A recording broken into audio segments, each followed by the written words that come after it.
sebesar 1,3 M. Raup 1,3 miliar loloskan narkoba Freddy Pratama, ex-Kasat Narkoba Lamsel AKP Andri Gustami dipecat Polri. Mantan Kasat Narkoba Polres Lampung Selatan AKP Andri Gustami menjalani sidang kode etik profesi Polri yang digelar secara tertutup di Gedung Bidang Profesi dan Pengamanan, Ditpropam Polda Lampung, Kamis tanggal 19 Oktober tahun 2023. AKP Andri Gustami diamankan polisi karena terlibat sindikat narkoba Freddy Pratama selama 2 bulan.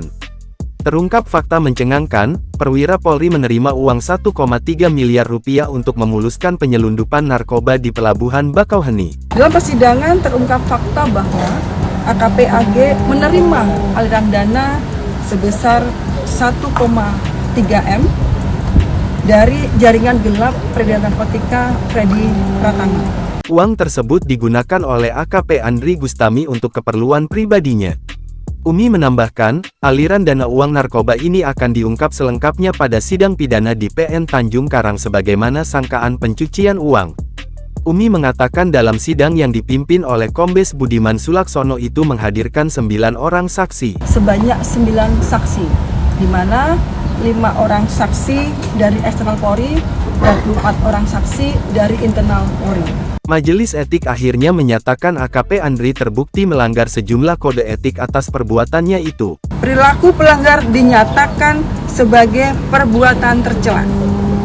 2. Penempatan pada tempat khusus selama 30 hari. 3. Pemberhentian tidak dengan hormat atau PTDH.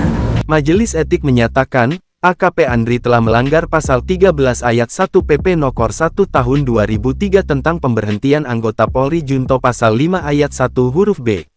Kemudian pasal 8 ayat pertama dan pasal 13 huruf E Perpol nomor 7 tahun 2022 tentang kode etik profesi Polri. Umi mengatakan, fakta-fakta yang memberatkan antara lain AKP Andri melakukan pelanggaran secara sadar, telah 2 kali melakukan pelanggaran disiplin, dan perbuatannya telah memberikan citra negatif bagi institusi Polri. Dari putusan PTDH tersebut, pelanggar menyatakan banding.